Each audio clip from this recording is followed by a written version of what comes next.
Anda kembali bersama kami di Galeri Publik. Kita akan melanjutkan perbincangan kita bersama dengan narasumber saya pada hari ini.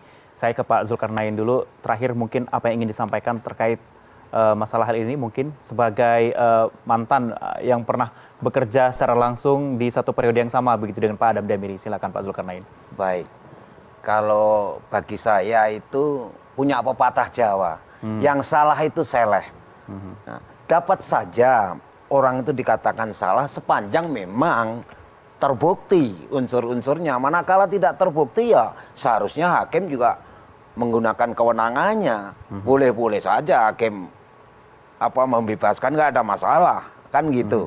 Tetapi istilah saya itu ya namanya seorang direktur utama itu ya mestinya prinsip kolektif kolegial itu harus jalan.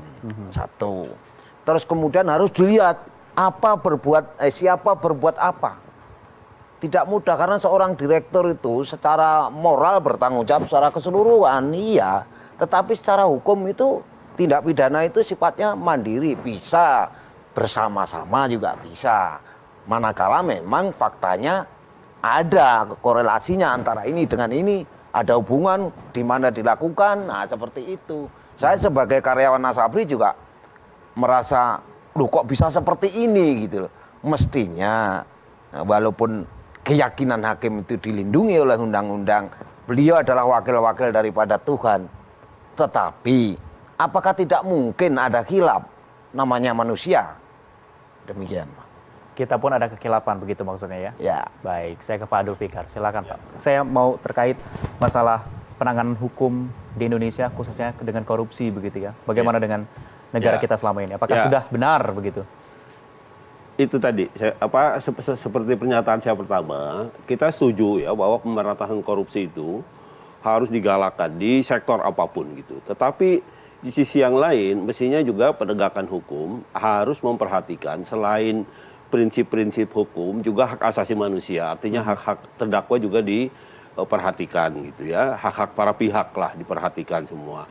Tetapi yang paling penting adalah itu tadi, ada konsistensi ya antara semangat untuk menghukum tapi juga mempertimbangkan alat bukti. Ya, alat bukti itu ada beberapa umpamanya yang diatur dalam pasal 184 KUHP ya, ada keterangan saksi, ada keterangan ahli, ada bukti surat ya, ada petunjuk, ada keterangan terdakwa gitu. Nah, seharusnya ini juga menjadi pertimbangan semuanya gitu ya.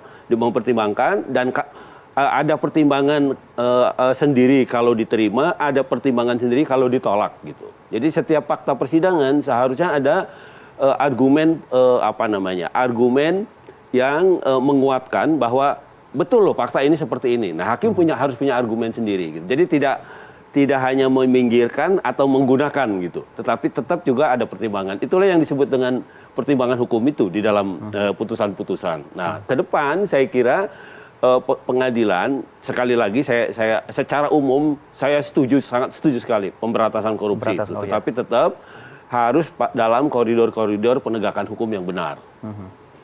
Benar-benar tadi sesuai dengan SOP yang tadi bilang tadi ya. Betul, sesuai dengan SOP-nya. Saya terakhir ke Bang Afrian, apa yang disampaikan? Perjuangan apa yang akan dilanjutkan ini? Iya, saya tetap akan melanjutkan perjuangan ya. Jadi setelah kita melihat fakta yang terungkap di persidangan selama ini ya, di tingkat pertama, kami berharap di tingkat lanjutan ini, tingkat banding ya, hakim dapat memutus bebas dan memulihkan harkat dan martabat Pak Adam Damiri ya. Itu saja sih. Baik, jadi memang kesepakatannya adalah, intinya adalah kita harapkan untuk proses penegakan hukum di Indonesia ini secara adil-adil ya begitu yang disampaikan Pak Abdul Fikar tadi ya. Untuk pemberantasan korupsi kita setuju semuanya begitu ya. Tapi bagaimana keadilan itu ditegakkan dan bagaimana prosesnya akan berjalan dengan baik begitu ya. Terima kasih sudah berbincang bersama saya di Galeri Publik untuk edisi kali ini. Ada Pak Afrian Bonjol SHLLM, kuasa hukum dari Bapak Adam Damiri. Makasih Pak. Kemudian juga ada Pak Abdul Fikar Hajar dari praktisi hukum, dosen FH Trisakti, terima kasih. Dan kemudian juga ada Pak Zulkarnain Effendi dari mantan pegawai PT Asabri, terima kasih. Demikian pemirsa Galeri Publik kita untuk edisi kali ini. Saya Isakan pamit, sampai jumpa.